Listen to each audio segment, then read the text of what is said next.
Well, check this out, gang. I'm going down the street, seeing this badass truck. Figured I had to go ahead and stop and put it on the channel. Check this out. Single rear wheel, but I drive it.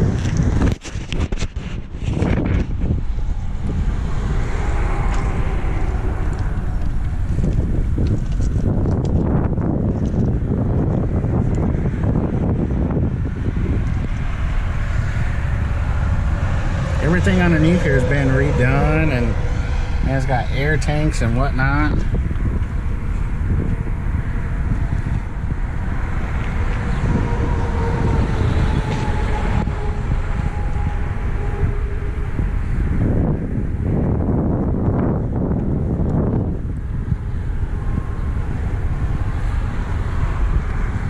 I don't know who Stryker is, but they do some badass work.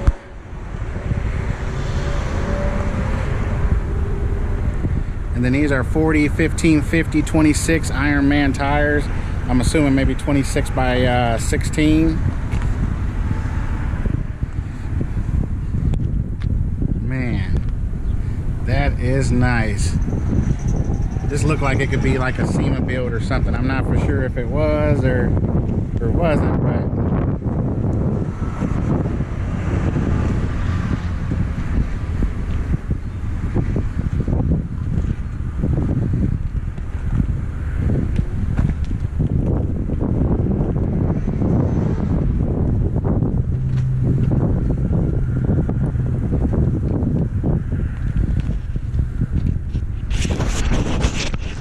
like I said, I had to go ahead and show that to you.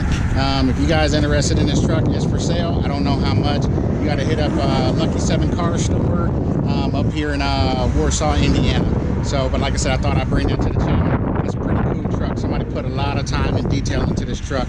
So, other than that, I got to get out of here. I got to get back to my my shop. But what made me think about it was this red that's in the back of my truck.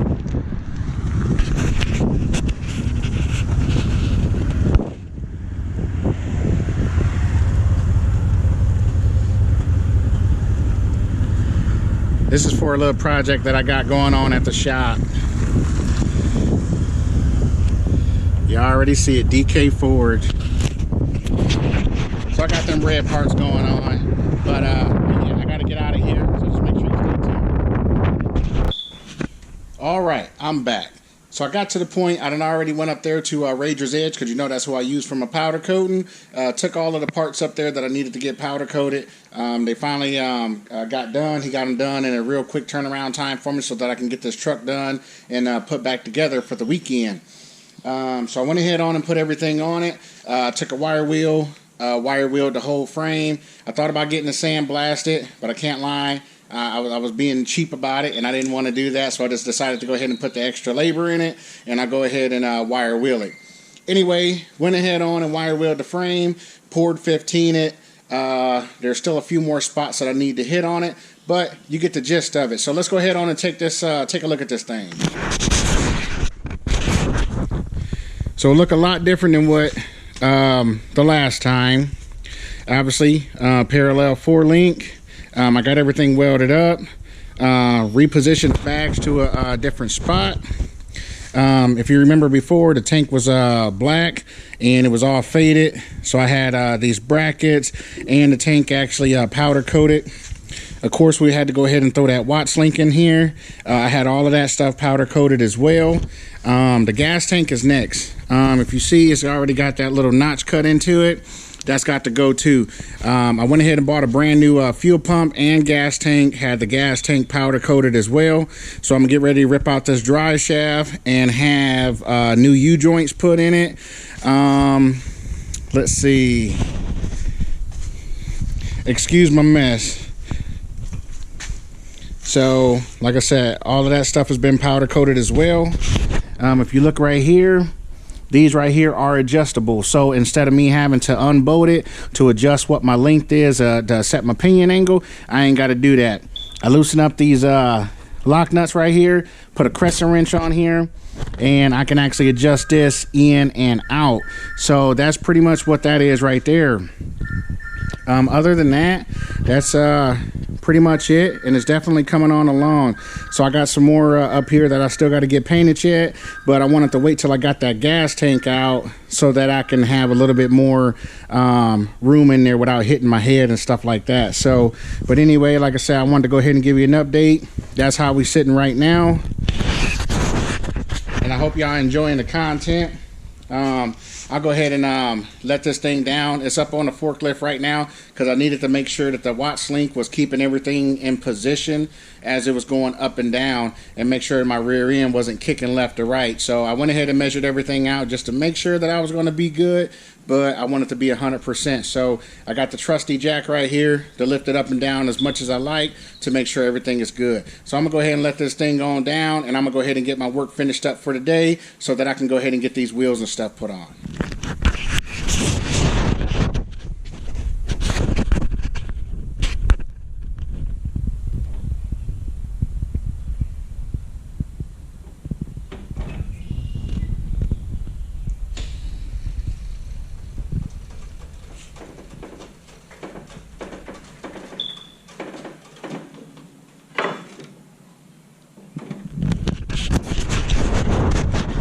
So it lays down pretty good.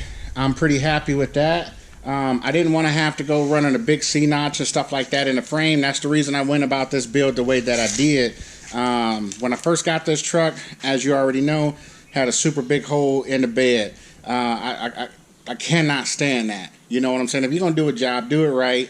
And that part to me was just so half-assed. So I had to go ahead on and get all of that stuff changed. So, but yeah, anyway, like I said, I'm happy with the way that it lays out and stuff. I don't need to lay frame. I'm perfectly content with the way that it is right now.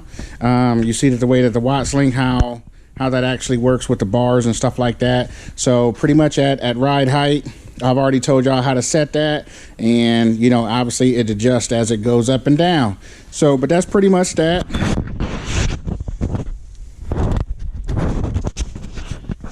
And then in this box, I got my new fuel pump. I got my gas tank, and these are the wheels that I built for it. Those are the inners, these are the outers. Of course, you already know we're rocking a DK Forge. These are 24s. If you look, let's see, all of this down on the inside is all powder coated as well. You know what I'm saying? So to give it a little bit of contrast, center caps are also done in it too. So that's how far we've come along as far as on the wheels. Okay, so I done made it on into the shop this morning. It's Saturday. Saturdays has usually been the time that I'm only available to go ahead and get a chance to work on this truck. But anyway, I'm here. As you can see in the background, I finally got this bed back on. So grateful that this bed is back on. But anyway, that means that I'm starting to crest down this hill. But anyway, you can see on there, 24s is on there. Tucking, stock fenders, all of that stuff. That's my 24-inch tuck wheel that I'm getting ready to introduce here pretty soon. So you can see my tank right there. All right, as you can see, I got everything right here. I'm getting ready to get everything plumbed. As you can see, I got my 8 valves. Everything is all 1/2 inch. All of my T-fittings, whatnot. These right here is going to be holding the pressure sensor and that type of stuff. Let's see. Here's my mufflers. Actually, I call them slow down valves. Some people call them mufflers. It don't matter. It's all the same thing. And then this right here is actually going to be a system to. It's going to actually read what your PSI is. In each 4 corners, it'll read what's in your bags, and then this one in the center, it'll actually read what's actually in the tank. So that way it'll just kind of go ahead and help you for like when you're trying to level out your vehicle, when you're going down the road or whatnot. You know, you don't want to be riding kind of at an angle and stuff like that.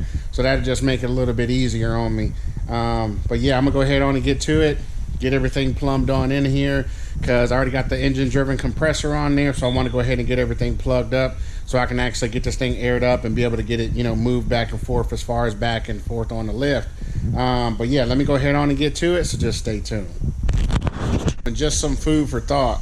I thought it was some good information. But when you're putting these valves in, make sure that they're on the right way. Just because it says that it's a two-way valve doesn't mean that it literally works back and forth, meaning like if the valve is backwards. So what I'm saying by that, the air passes through one way, and that's what that valve does. So when you look at this valve,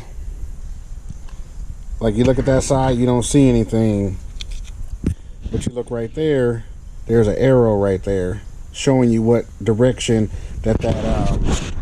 showing you what direction that the air needs to pass through. So just make sure that these are on right, because the last thing that you probably want to do is plumb this thing all the way up and come to find out your stuff ain't working right or dropping and stuff like that. So we don't need any kind of issues. But anyway, I just thought that'd be a helpful tip. Okay, you saw all them parts that was right there. Now they gone. That means that they already up on the truck. As you can see, did go ahead and get the dry shaft on back. I am gonna get ready to wire wheel it and paint it, but as you can see, I had new U-joints and everything put in it. This right here, I had this whole piece right here cut off and a new one welded on, because this right here was mushroomed out pretty good. So somebody at one point in time took a big hammer and beat the crap out of this. So went ahead and got that replaced, and like I said, you know, new U-joints and stuff. So I'm gonna go ahead and get this put back in there after I get that painted, so I can go ahead and get this thing movable. All right, as you can see, please don't mind all my wires and all that stuff, but I do got all of the valves and all of that stuff in there, so you can already see all of that. I'm going to get a better view in a minute, because but as you can see, I got all my valves and everything up in there, plumbed the way that I like it. All of my slowdowns are right here, and of course you can see where my sensors and everything is, which is where this little pigtail is coming off of. That's going to read line pressure. Yeah, but I'll get a different angle once I get this jack out of the way and get this drive shaft back in here. All right, now there's a better angle. I got to use my cell phone light or whatever, but anyway, you see I got my valves and everything in. What's easy is hanging on these little pigtails. That is, like I said, the inline switch, or I guess pressure switch to read the reading in digital. So that's what those are.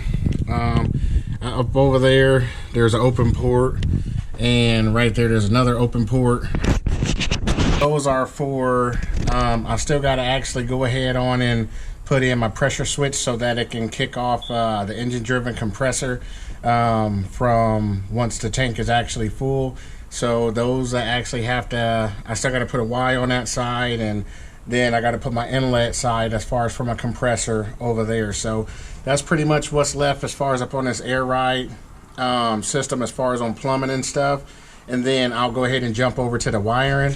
The wiring isn't so bad. And then I got to start bolting down this bed, and then start zip tying up all of my wires and putting them the way that they go.